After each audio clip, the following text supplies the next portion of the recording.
Halo adik-adik terkasih dimanapun adik-adik berada saat ini. Salam jumpa kembali dengan Kak Indri dalam acara Renungan Kidi.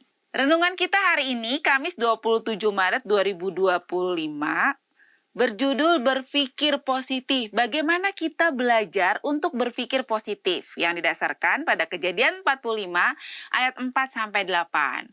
Sebelum mulai merenungkan bagian firman Tuhan, kita buka dalam doa. Mari kita berdoa. Tuhan Yesus yang Maha Baik, terima kasih untuk hari ini kami diberi kesempatan untuk boleh merenungkan firman Tuhan.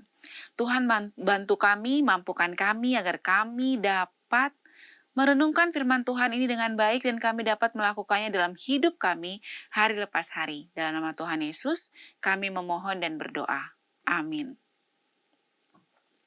Adik-adik, Rino, kakak sepupu Didi, dia mempunyai cacat fisik. Kakinya pincang sebelah kanan.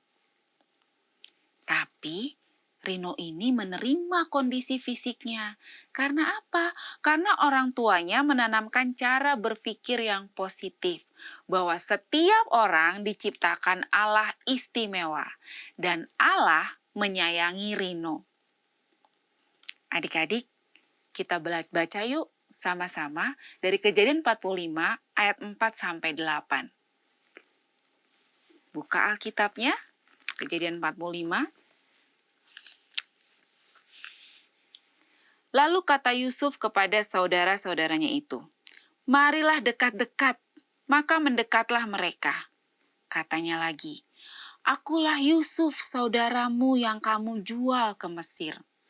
Tetapi sekarang, janganlah kamu bersusah hati dan janganlah menyesali diri, karena kamu menjual aku ke sini. Sebab untuk memelihara kehidupanlah Allah menyuruh aku mendahului kamu. Karena telah 2 tahun ada kelaparan dalam negeri ini, dan selama 5 tahun lagi orang tidak akan membajak atau menuai. Maka Allah menyuruh aku mendahului kamu untuk menjamin kelanjutan keturunanmu di bumi ini, dan untuk memelihara hidupmu, sehingga sebagian besar daripadamu tertolong. Jadi bukanlah kamu yang menyuruh aku ke sini, tetapi Allah. Dialah yang telah menempatkan aku sebagai bapa bagi Firaun dan tuan atas seluruh istananya, dan sebagai kuasa atas seluruh tanah Mesir." Adik-adik, Yusuf adalah orang yang berpikir positif.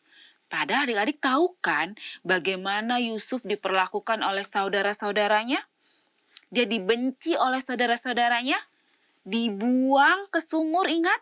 Iya, lalu dijual. Tapi Yusuf berpikir positif.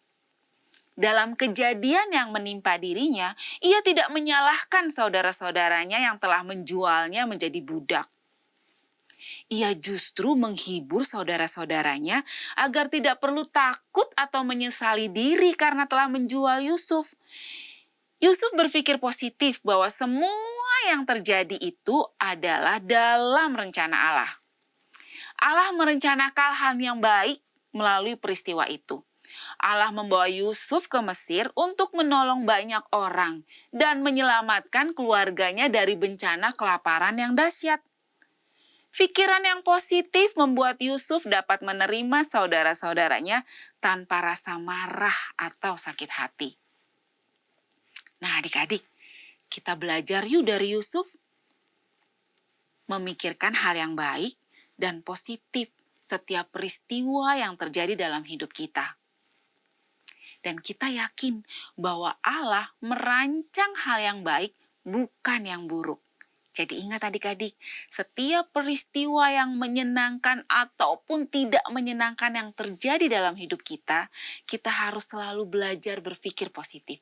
Bahwa Allah selalu merancangkan hal yang baik, bukan hal yang buruk. Kita tutup dalam doa. Mari kita berdoa. Tuhan Yesus yang Maha Baik, terima kasih untuk renungan hari ini. Sangat menguatkan kami. Apapun peristiwa yang terjadi dalam kehidupan kami, semua adalah dalam rancangan Tuhan. Dan Tuhan selalu merancangkan hal yang baik dalam hidup kami. Terima kasih Tuhan Yesus. Dalam nama Tuhan Yesus kami berdoa. Amin. Adik-adik, demikianlah renungan Kidi kita hari ini. Jangan lupa subscribe, like, dan bagikan kepada teman-teman kalian ya. Tuhan memberkati. Dadah, sampai jumpa.